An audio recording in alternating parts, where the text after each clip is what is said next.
Welcome back to the second part of our series on the Philippines' strategy for countering China. In our previous video, we discussed the challenges that the Philippines faces in defending its sovereignty from China's expansionist policies. Today, we will delve deeper into the strategies that the Philippines can adopt to secure its sovereignty. First and foremost, the Philippines must strengthen its alliances with other nations. By forming strategic partnerships with like-minded countries, we can leverage collective power and protect our territorial integrity. Additionally, the Philippines must invest in modernizing and enhancing its defense capabilities. By upgrading our naval and air forces, we can effectively secure our maritime boundaries and deter any encroachments by China. Furthermore, the Philippines must actively engage in multilateral forums such as the United Nations and ASEAN. Through diplomatic negotiations and dialogue, we can rally international support for upholding the rule of law in the South China Sea. Moreover, it is crucial for the Philippines to safeguard its natural resources.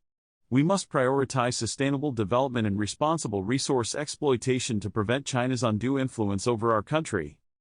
Lastly, the Philippines must continue to build a robust information campaign. By raising awareness both domestically and internationally about the importance of protecting our sovereignty, we can garner support and strengthen our position.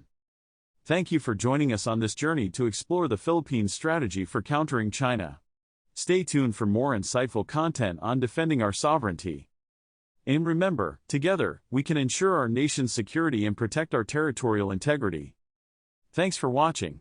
Don't forget to subscribe to our channel for more updates and analysis on the Philippines' foreign policy. In this insightful video, we delve deeper into the essential strategies that the Philippines must adopt to effectively defend itself against China's encroachment.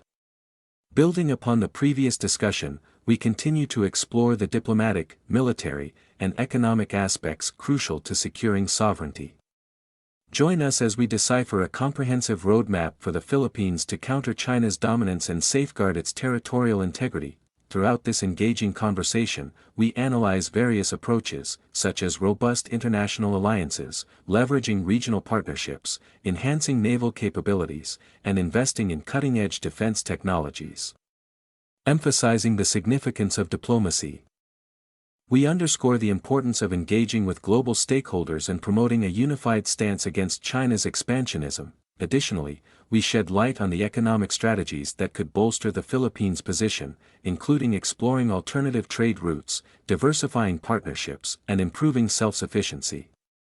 By reducing dependency and harnessing the nation's resources, the Philippines can enhance its resilience and reduce vulnerability to external pressures. This thought-provoking video meticulously dissects the multifaceted dynamics between the Philippines and China, offering practical insights for policymakers, military strategists, and concerned citizens alike.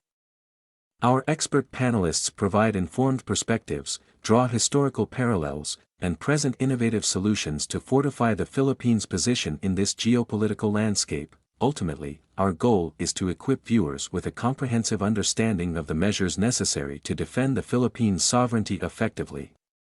By implementing these strategic recommendations, we believe that the Philippines can navigate the complex regional challenges posed by China and safeguard its territorial integrity for future generations. This is China's measure to ensure unhampered exports for her economy. A country's military financing capability is relative to its economic might. China aims for sustainable military growth that will expand with its growing economic empire. Given China's ambitious strengthening of the PLA to become a world superpower, intellectual property theft, a master plan for global economic dominance, territorial expansion, threats to its neighbors, and widespread domestic human rights abuses and ethnocide, the Asian hegemon is the most serious global threat of today. Philippines must learn from history. The Sino-Indian War of 1962, India and China are neighbors having common borders along the Himalayan mountain range. India never suspected that China would launch an attack, but it did. India was attacked on October 20, 1962 in what came to be known as the Sino-India War of 1962. The mistaken belief that China would not attack lulled the Indian army into neglecting preparations and resulted in a standoff between 10,000 to 20,000 Indian troops and 80,000 Chinese troops. The war continued for about a month and ended on November 21, after China declared a ceasefire.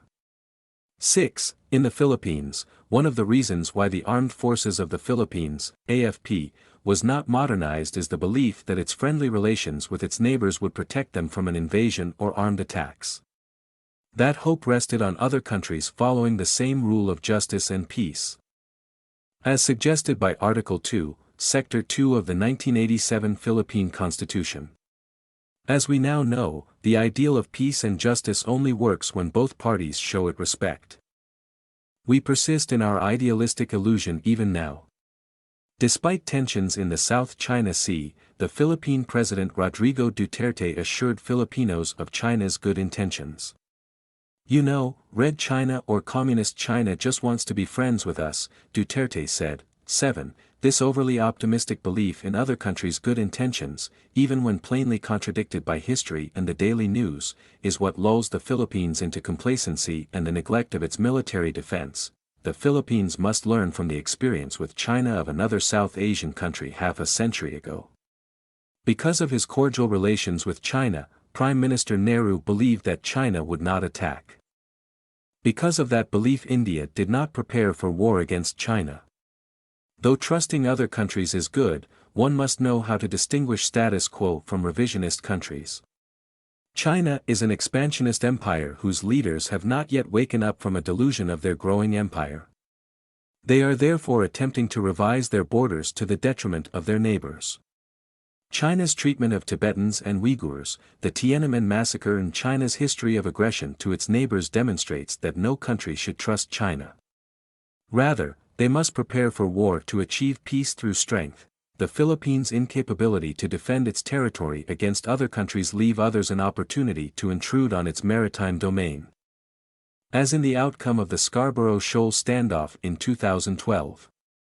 Due to China's aggression, a weak Philippine military, and a lack of support from the United States, China took control after the standoff.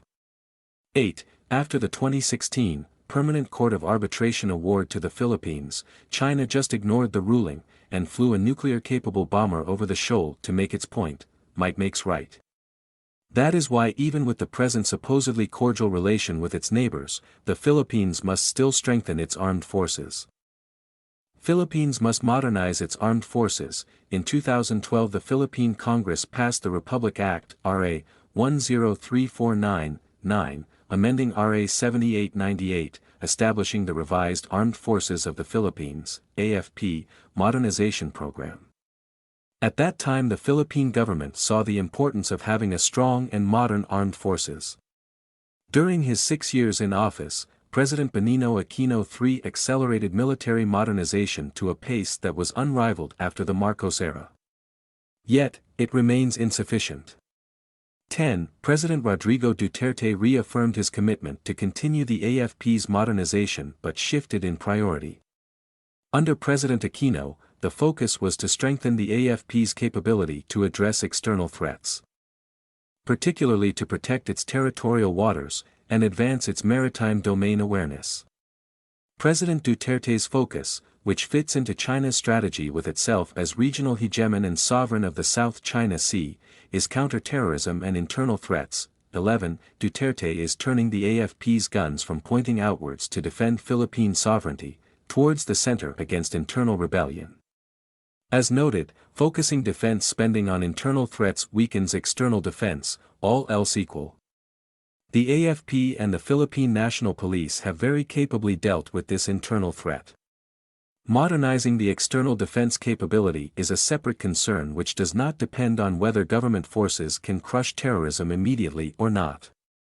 It should not be an excuse and a field from which to divert priority resources needed by external defense. After 3 years of Duterte in office, no major external defense assets and weaponry have been added except continuing those already programmed during the past administration.